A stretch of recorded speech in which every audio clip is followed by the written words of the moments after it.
Good morning and welcome to worship. I hope you enjoyed that perhaps tongue-in-cheek introduction to our worship this morning, but it was taken from the prelude to the Congress, the Boundless Congress, but asking the question, are we happy? William Booth famously said, why should the devil have all the best tunes? So we've simply borrowed this as a prelude to our worship, but asking the question, are you happy? We sing joy, joy, joy, there is joy in the Salvation Army.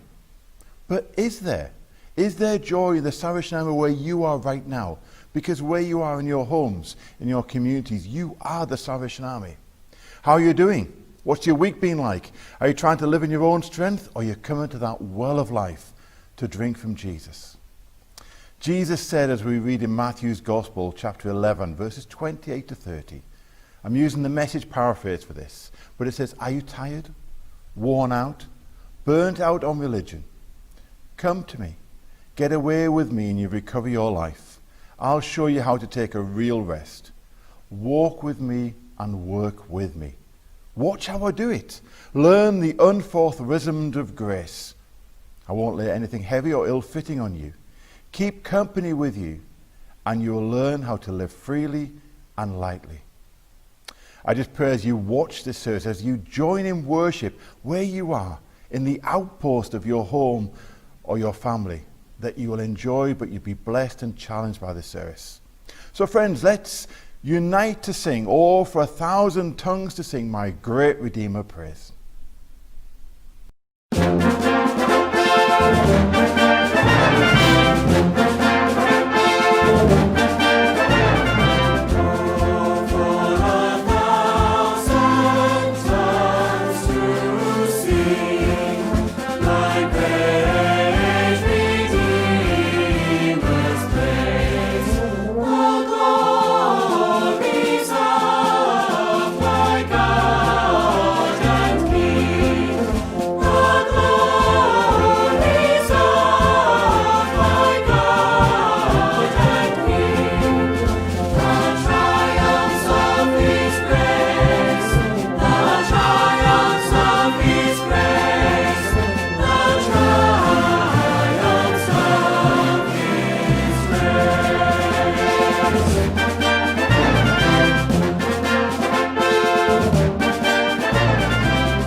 There's a story told of a young student who went to his pastor, his spiritual teacher, and asked him the question, "Master, how can I truly find God?" The teacher asked the student to accompany him to a nearby river, which ran just close to the village, and invited him to go into the water. When they both got into the middle of the stream, the teacher said, "Please immerse yourself fully in the water." The student was a little bit unwary, but did what he was told. Whereupon the teacher then put his hand on the young man's head and held him under the water. Presently the student began to struggle, but the master held him still. A moment passed and the student was thrashing and beating and trying to kick and trying to get free with all his might. Still the master held him under the water. Finally, when the student was released, he shot up from the water. His lungs were aching and gasping for air. The teacher waited a few moments and looked at the student, still panting for air. He says, "When you desire God as truly as you desire to breathe the air you just breathed, then you shall find God." The psalmist expressed it in this way: "As a deer longs for flowing stream, so my soul longs for you, O God. My soul thirsts for God, for the living God." It's an interesting illustration, isn't it? How desperate are you to know God more, to rest in his presence? I do feel that this could be a Christian anthem for so many people in the church at the moment who are desperate to get back to corporate worship. But yet at the moment we are the church dispersed. Instead of meeting together in one place, we meet together in hundreds of places and inviting many more to take a peek and to see and experience God. And we pray that their soul may long after Jesus in the same way that we do. So let's sing and worship together that song, "As the deer pants for water, so my soul longs after you," based on that psalm.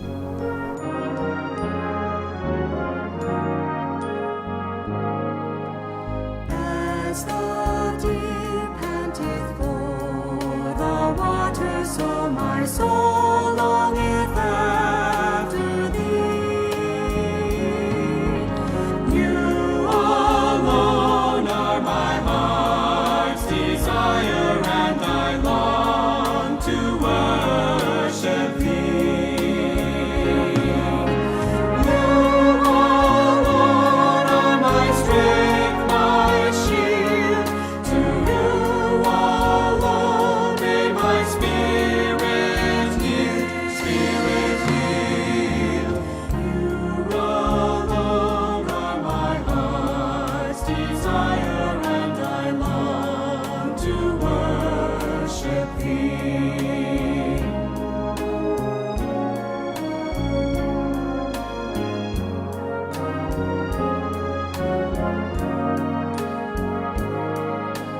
You're my friend and you are my brother, even though you are a king. I love you more than any other, so much more than anything.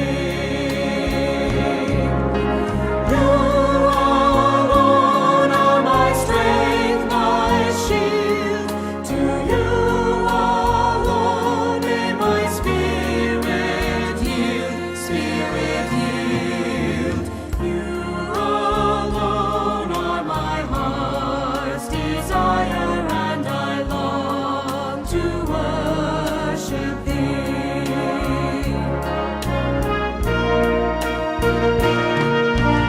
I want you more than gold or silver, only you can satisfy.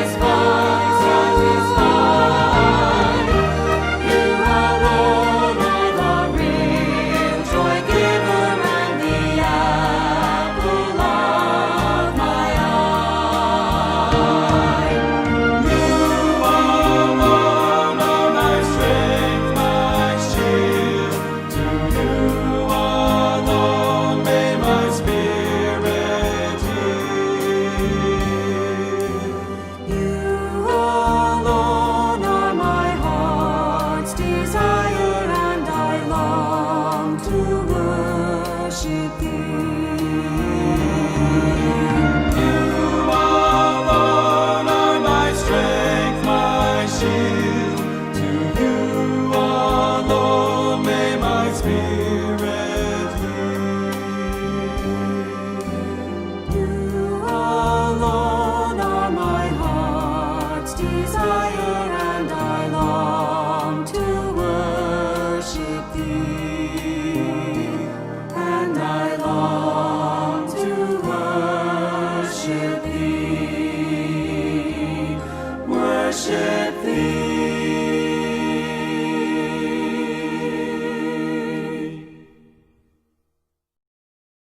Morning everyone, hope everyone is having a good week and you're all keeping okay.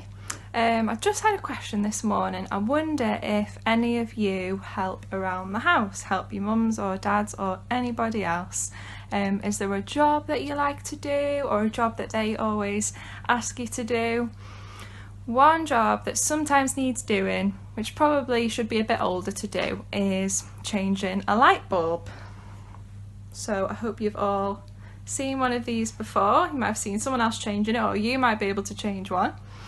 A while ago our light stopped working in the living room and we couldn't change it straight away, unfortunately. So we didn't. It was a bright summer's day, so it didn't really matter. We could still see everything. But then as it started to get dark outside, when it was night time, things were a bit more tricky.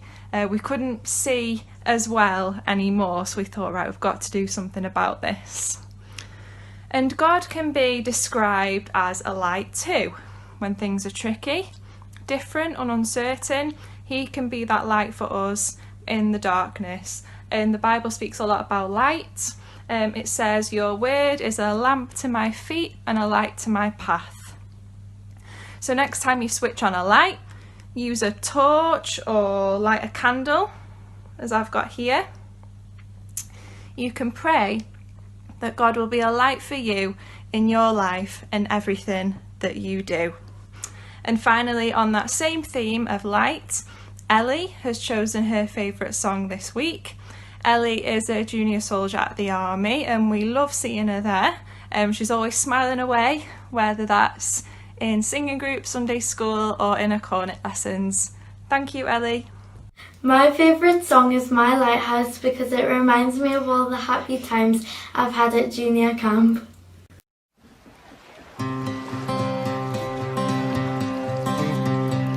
In my wrestling and in my doubts, in my failures, you won't walk out. Your great love will lead me through. You are the peace in my troubled sea. Whoa, you are the peace in my troubled sea. In the silence, you won't let go. In the questions, your truth will hold. Your great love will lead me through. You are the peace in my troubled sea. Whoa, you are the peace in my troubled sea. My lighthouse, shining in the darkness, I will follow you. Oh, my lighthouse, I will trust the promise. You will carry me safe to shore. Safe to shore. Safe to shore. Safe to shore. I won't fear what tomorrow brings. With each morning I'll rise and sing. My God's love will lead me through.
Thank you to both to Rachel for the YP spot and also to Ellie for her favourite song, My Lighthouse.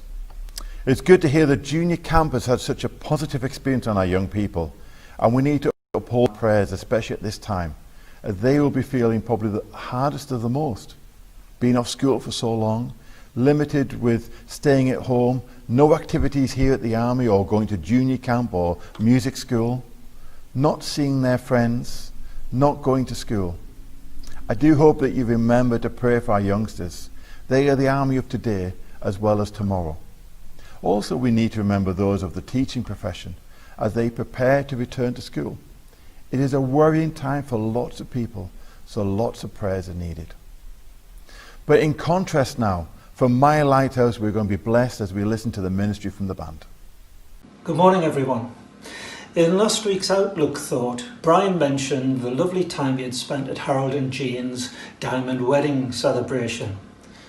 He said he witnessed the love within the family and the faithfulness in their caring for each other. And his thoughts turned to the familiar song, Great is Thy Faithfulness. So this morning, the band music I've chosen is based on that song, and it looks closely at verse 3, which says this: Pardon for sin and a peace that endureth, thy own dear presence to cheer and to guide, strength for today and bright hope for tomorrow, blessings all mine with 10,000 beside. Now, this music isn't the usual hymn tune arrangement. Rather, it dwells on the few bars of the music of that third line, strength for today and bright hope for tomorrow. The piece is called Everlasting Hope, and it's played by the International Staff Band.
Jesus gave an invitation for people to walk with him. Using the Message paraphrase here because it puts it simplistically for us all.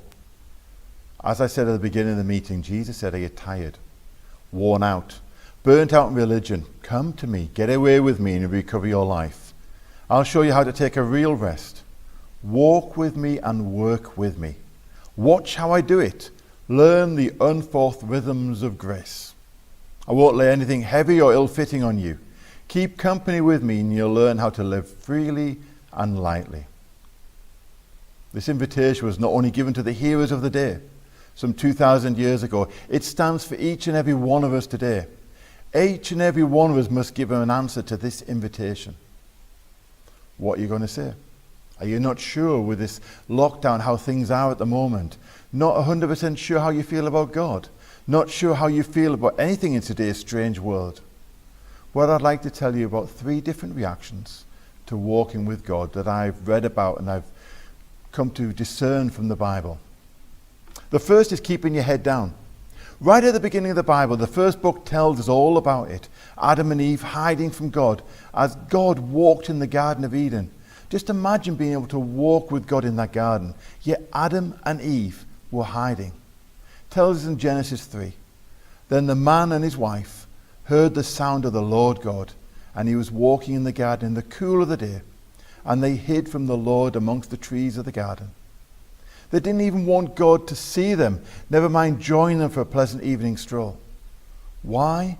Because they were ashamed of how they behaved. Some of us in times of our life may have to identify with this, may have done something that we think others will never forgive, yet alone we forgive ourselves. We may not be proud of mistakes we've made in our life. Maybe we've done things that have hurt or harmed others as well as ourselves.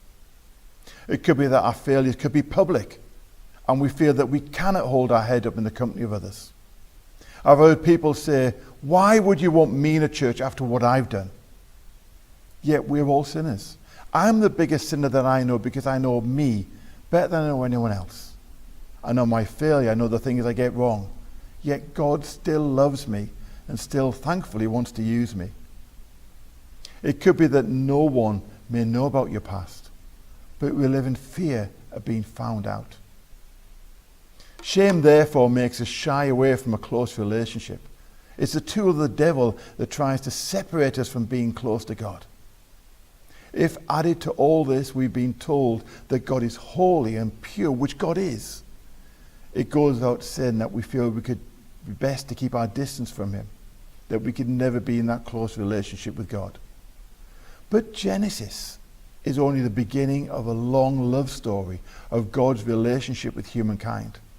The rest of the story is about how God went to extraordinary lengths to mend that broken relationship, to offer friendship for shameful acts, to enable us all to walk with him again with heads held high. Leviticus tells us, I am the Lord your God who brought you out of Egypt so that you be no longer be slaves to the Egyptians. I broke the bars of your yoke and enabled you to walk with heads held high. Today, Jesus seeks people who will walk with him. No one is disqualified because of the past. None of us needs to hide who we really are from him because he knows us and he invites us to spend the rest of our time with him. What is more, there is no need to think that we have to get things sorted before we can join him. The truth is, it's only by joining him that we can be free from the reasons for hiding. He doesn't want to embarrass us or shame us. He just longs for our company and offers the opportunity of living life in a different way. Before the songsters bring to us their chosen message, let's just sing song, just a chorus of 858, that I'm living my life for Jesus. Because we are, each and every one of us is not living our life for ourselves, but we're living our lives for Jesus. His love and grace be seen.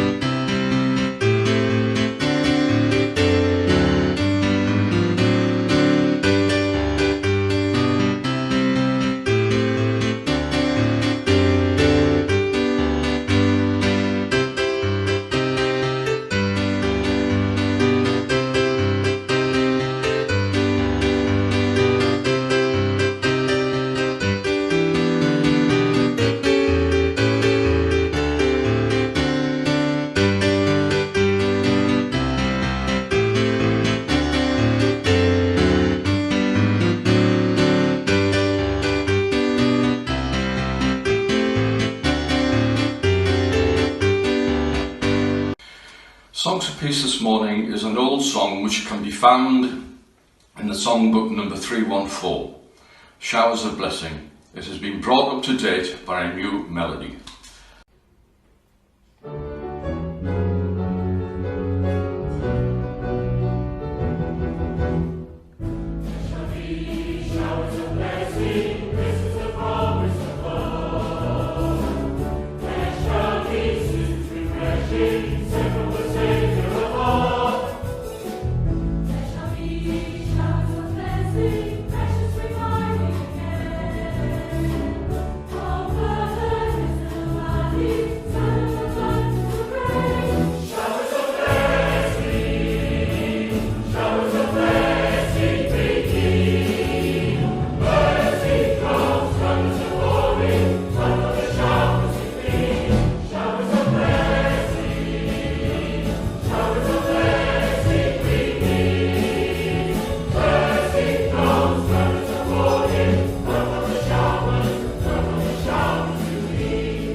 Good morning, everyone.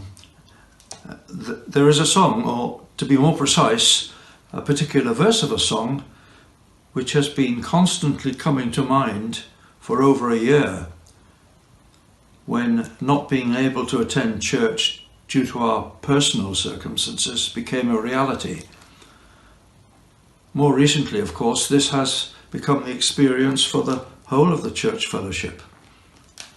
The verse is the third verse of Song 753, and it reads this: "There is a scene where spirits blend, and friend holds fellowship with friend.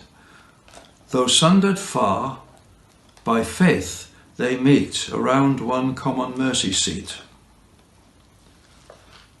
The hymn writer, Hugh Stowell, was an Anglican priest, known to be a man of prayer. It is recorded that during his final hours, whilst unable to converse with his family, long periods of silence were punctuated by fervent amens.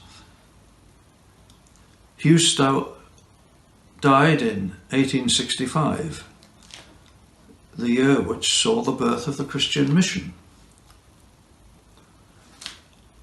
This hymn reminds us that even though we may not be able to come together in worship, we can each place ourselves in God's presence, which in his realm means that we can be united in fellowship. Whilst I have your attention, I thank you for your love and prayers for Jean and myself as we celebrated our diamond wedding recently. Your loving support is a constant source of strength. God bless you all.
Thank you, Howell, for sharing that song with us.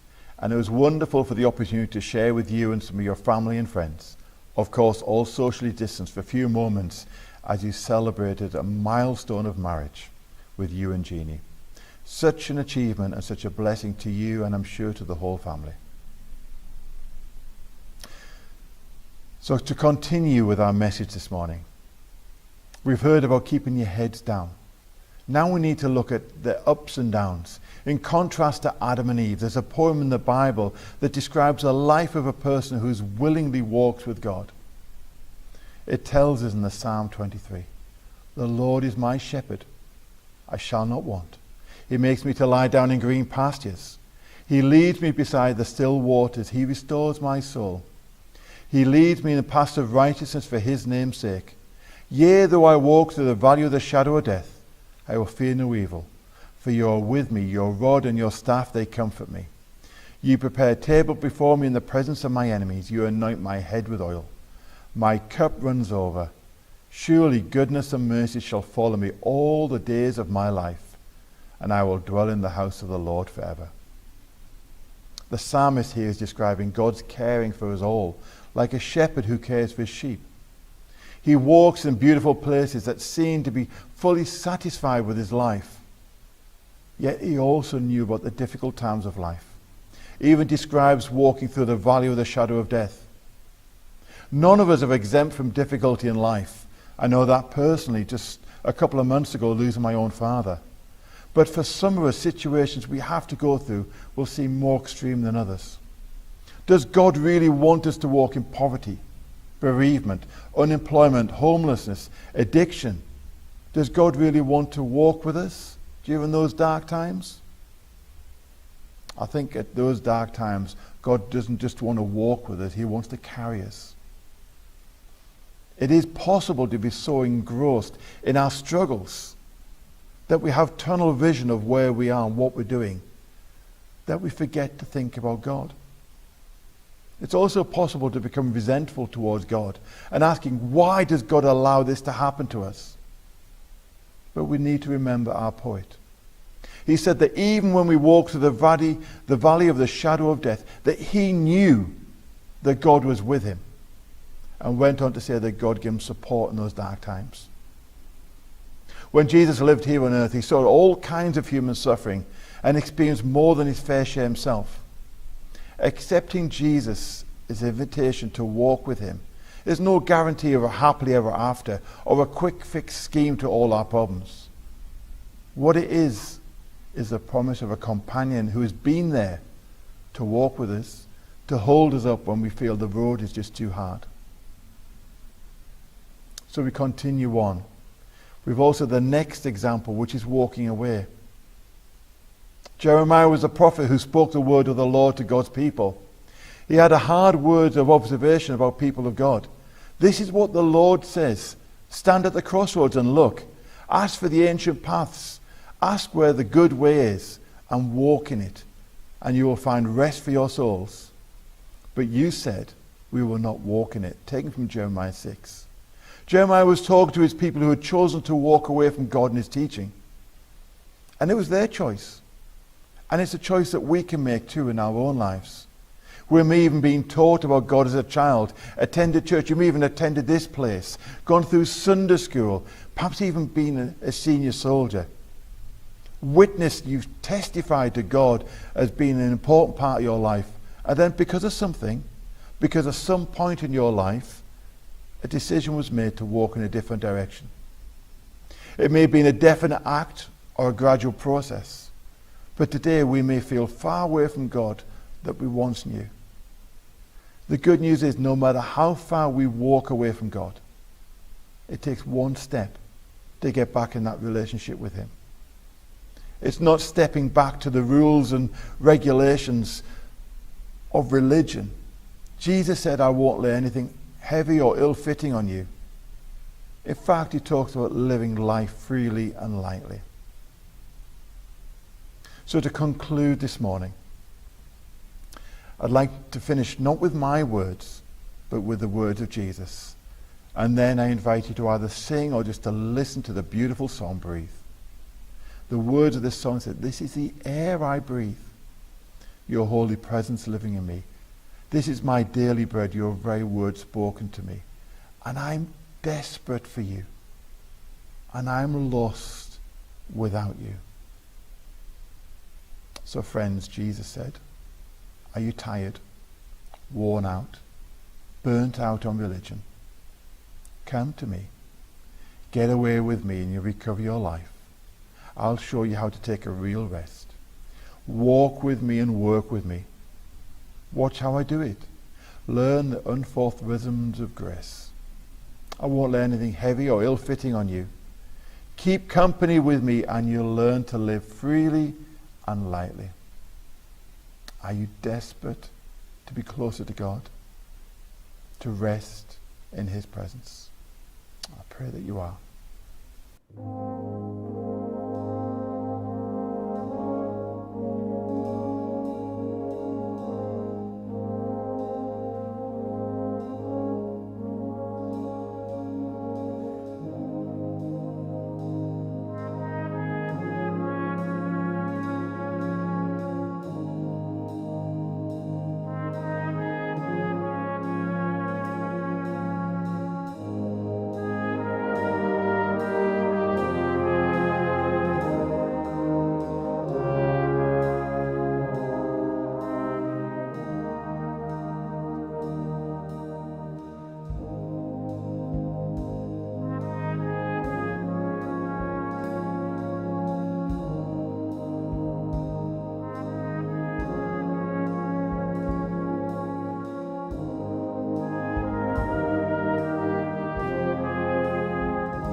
Friends, thank you for joining with us today. Another hope that you've been both challenged and blessed, and that you've enjoyed this virtual worship service. So I'd like us to conclude with a gift of music and words. The Melbourne Staff Band and Sylvie Palatino bring to us an arrangement of It Is Well With My Soul, taken from the Boundless Congress some 5 years ago. and my prayer for each and every one of you until we have a chance to meet in this place, that it is well with your soul. So friends, take care, and may God richly bless you.